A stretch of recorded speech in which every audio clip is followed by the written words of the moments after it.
Hi friends, welcome back to our channel Bujji family journey. Kurupuram టెంపుల్కి వెళ్దాం.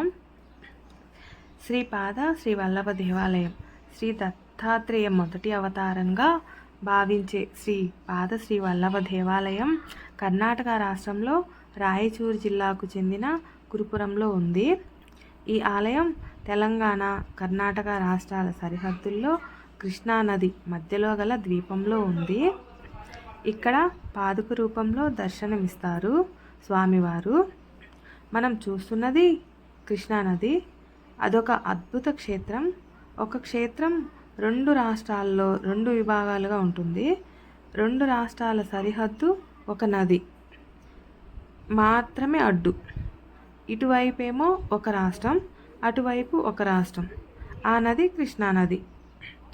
ఆ రాష్ట్రాలు కర్ణాటక, తెలంగాణ రాష్ట్రాలు. ఈ 2 రాష్ట్రాల సరిహద్దుల్లో కృష్ణానది ఉంది. ఓ అద్భుత దీవి అదే కురుపురం. దత్తభక్తులు తప్పక దర్శించవలసిన క్షేత్రం అండి. 14 సంవత్సరాలు తపస్సు చేసిన ప్లేసు. ఒకే క్షేత్రం 2 రాష్ట్రాల్లో 2 విభాగాలుగా ఉంటుంది. నదికి ఒకవైపు ఒక క్షేత్రం, రాష్ట్రంలో నదికి ఇటువైపు ఒక క్షేత్రం ఒక రాష్ట్రంలోనే ఉంది. స్వామివారి జన్మస్థలం పిఠాపురం.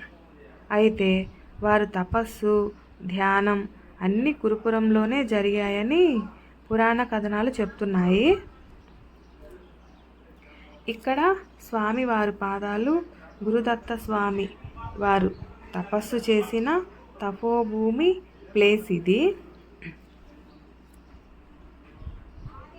దత్తాత్రేయ స్వామి వారు పాదాలు మేడి చెట్టు కింద తపస్సు చేశారు.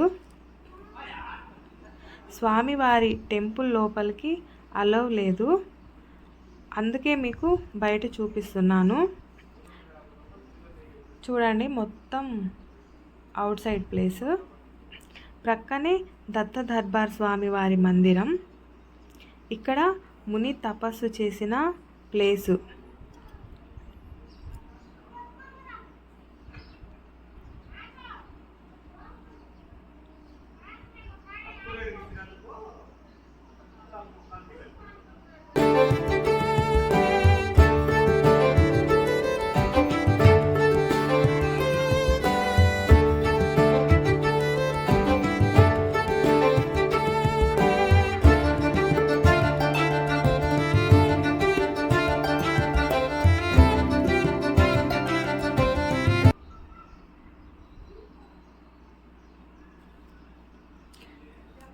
ఇక్కడ ముని తపస్సు చేసిన ప్లేస్ అండి.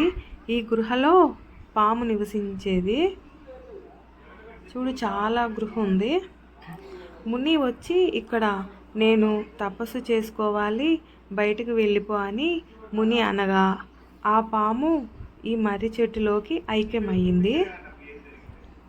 స్వామివారు కృష్ణానదిలో అంతర్ధ్యానమైన ఆశ్వయుజ బహుళ ద్వాదశిని శ్రీ వల్లభ గుప్త దినం అన్న పేరులోనూ ఉత్సవాలు చేస్తారు ఇక్కడ.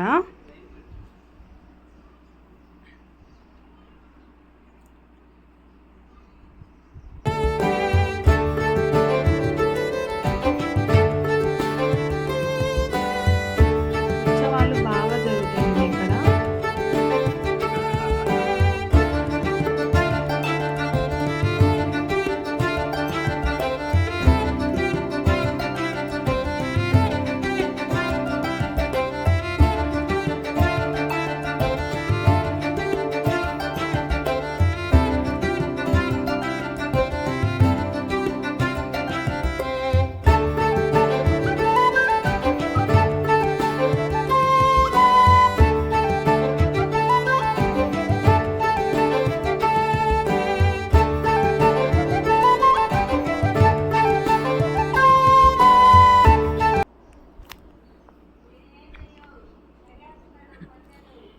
ఈ కురుపురంలో దత్తాత్రేయ స్వామి చరిత్ర అండి.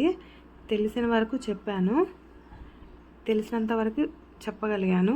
ఈ వీడియో మీకు నచ్చినట్టయితే లైక్ చేయండి, షేర్ చేయండి, సబ్స్క్రైబ్ మాత్రం తప్పకుండా చేయండి.